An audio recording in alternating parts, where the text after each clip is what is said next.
también han dejado plantadas otras comunidades. Por eso vengo yo personalmente a asumir el compromiso con ustedes de que esto se va a cumplir. Así es que para nosotros es una oportunidad de ayudar. Sepan que el Partido Demócrata Cristiano es un partido de valores y de compromiso. Que es un partido pequeño, no somos un partido pequeño. Y somos un partido que estamos en todo el mundo. Y por cierto, allá en Alemania, que es donde la democracia cristiana ha estado por más tiempo, el país más próspero de todo el planeta. Por eso, somos un partido de compromiso, somos un partido de valores, somos un partido van a salir en mí.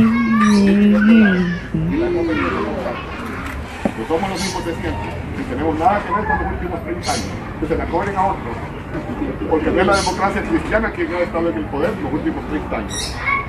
Cuando la democracia cristiana estuvo en el poder, de lo poquito se hizo mucho. Y todos lo saben. La red de mercados metropolitanos, ¿quién lo hizo? Napoleón Bonaparte, la democracia cristiana.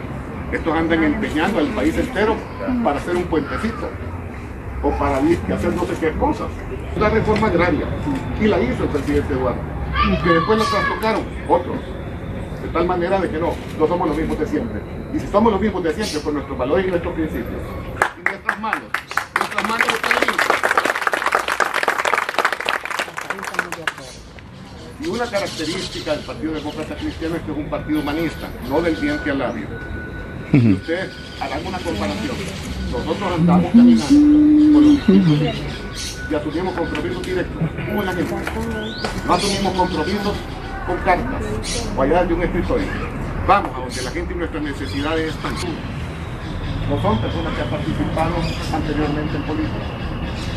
Alguien que decía hace poco, Adolfo, ¿cómo hiciste para identificar tan buenos candidatos y tantos? Pues hombre, le dije, su corazón y su compromiso con su patria y con el futuro. El país está bajo una amenaza muy grave. Posiblemente no se logre ver, no sea tan visible, pero la amenaza es grave. Cuando alguien acumula poder y ese poder se vuelve absoluto, la corrupción también se vuelve absoluta.